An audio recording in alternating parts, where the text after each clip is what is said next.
Rami works for an organisation called Megafonen. And the politics of poverty. Now, this was the scene in the Spanish capital, Madrid, where thousands took to the streets. Here, 6 million people are out of work.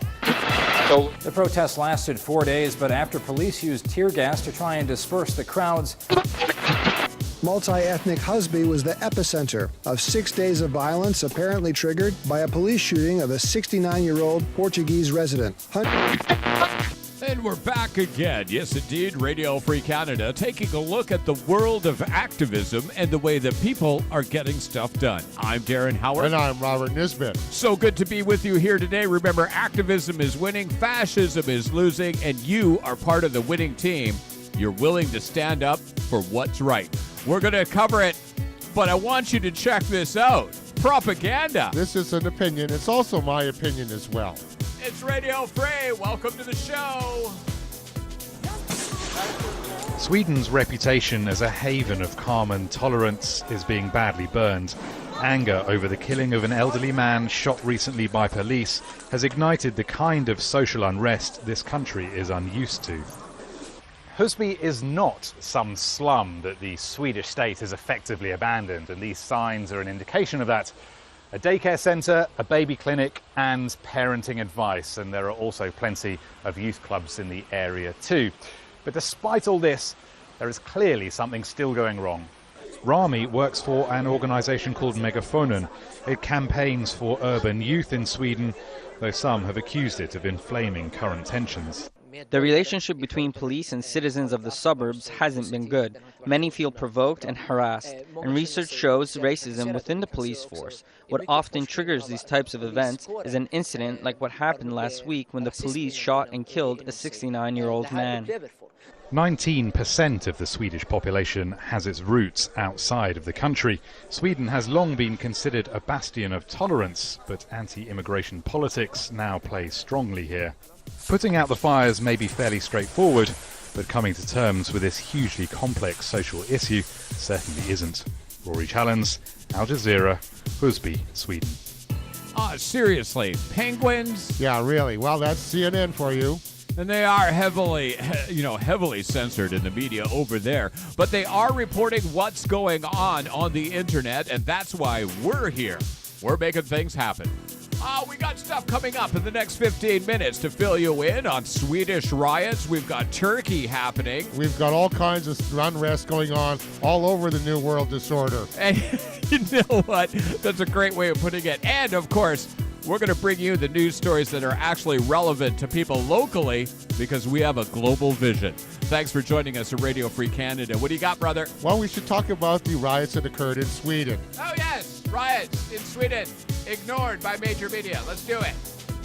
The week-long rioting in the poorer suburbs of the Swedish capital Stockholm has calmed down as local residents have taken to the streets to try and bring peace to their own neighborhoods. The young people to calm the situation down, and it's quickly. And it's not the police that has calmed anything down. It's the people here.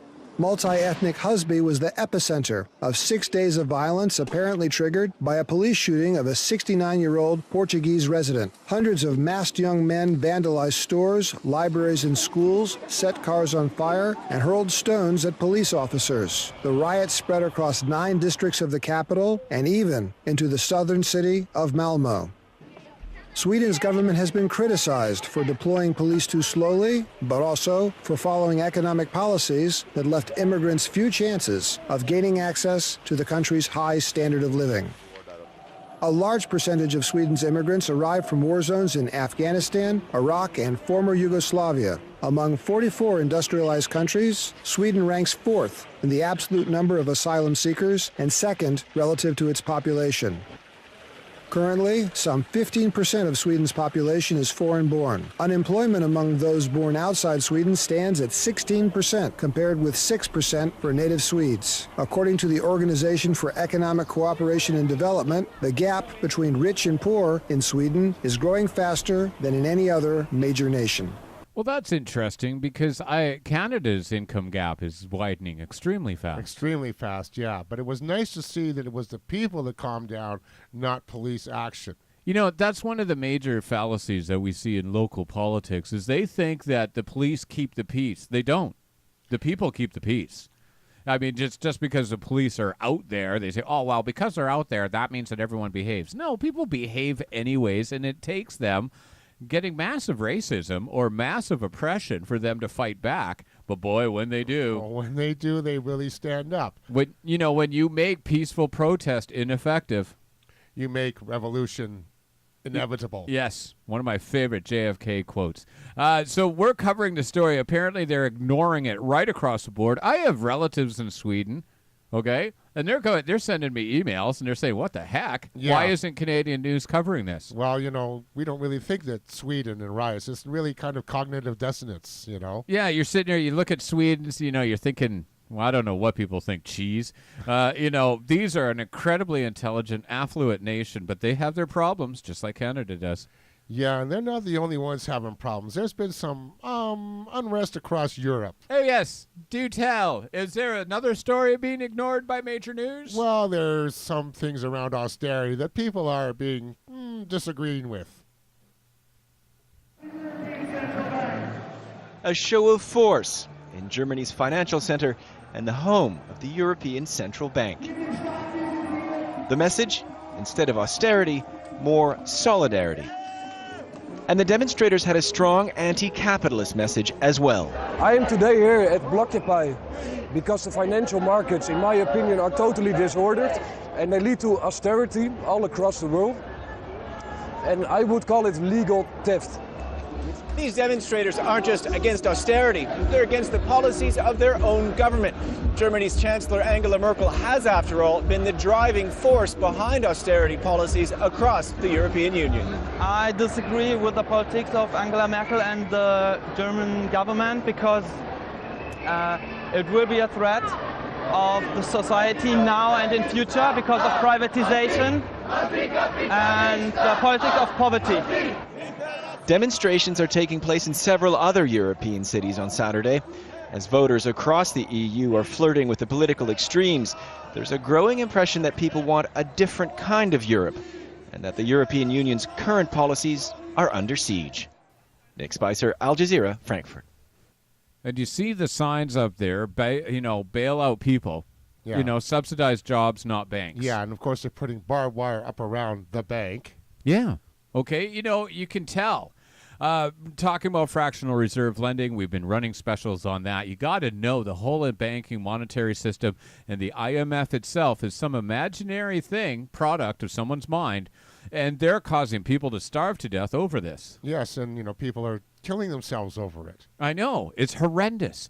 But what do we have in local news? We don't have anyone discussing the fact that the monetary system is failing worldwide, designed to do as such. Yeah. And there's nothing we can do to protect ourselves unless we take control of the street. That's right.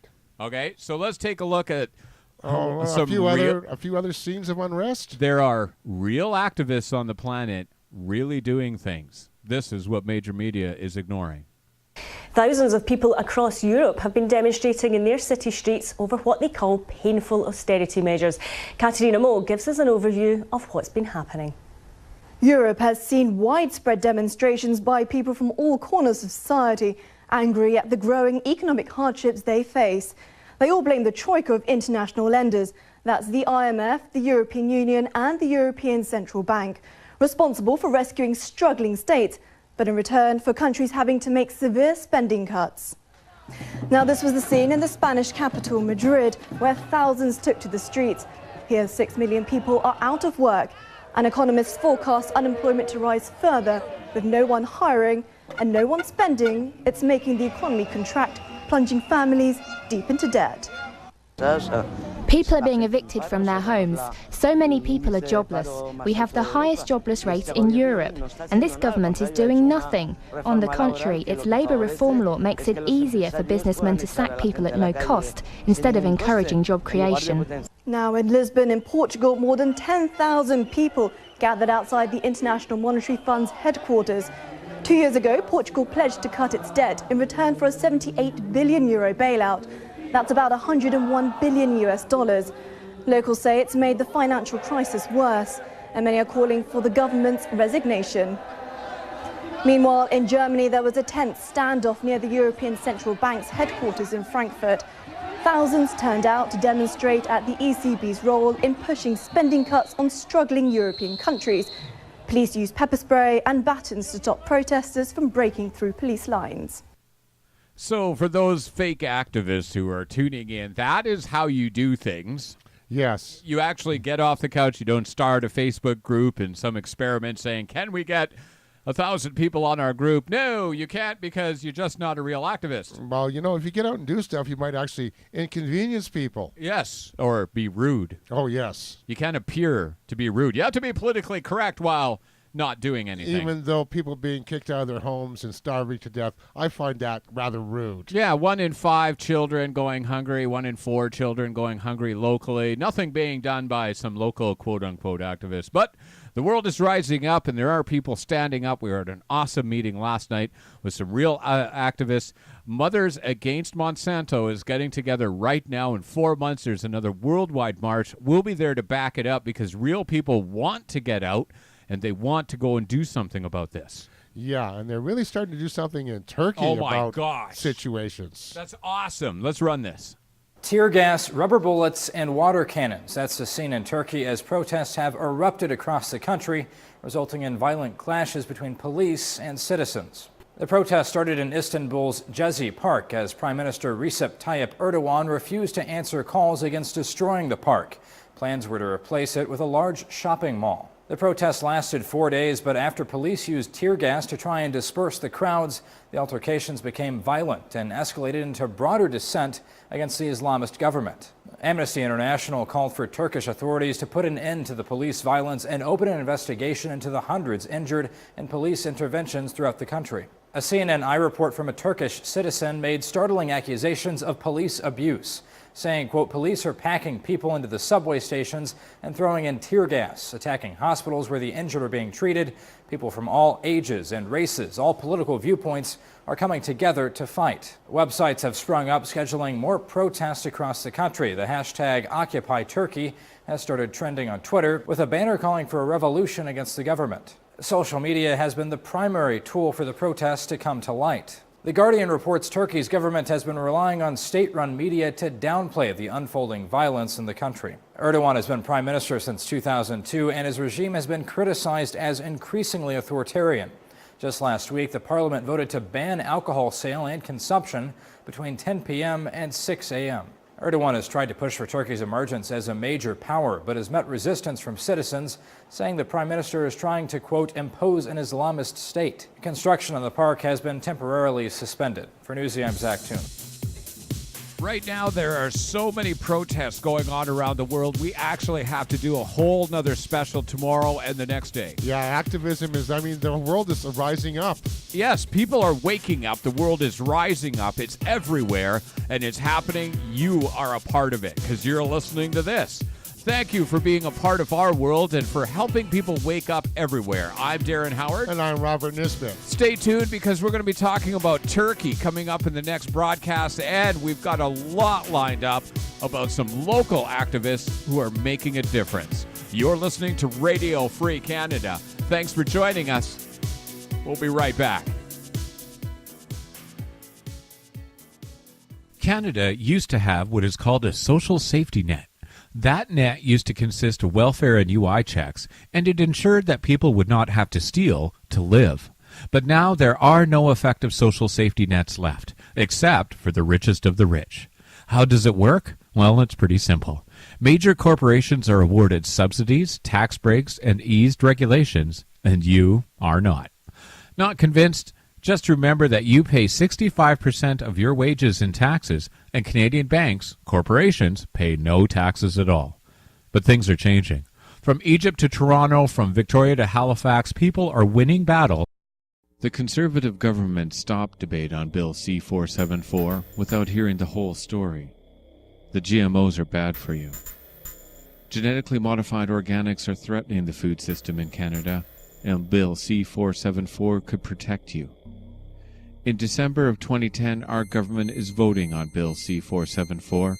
It's a real chance for our future. Please read about it, then join us.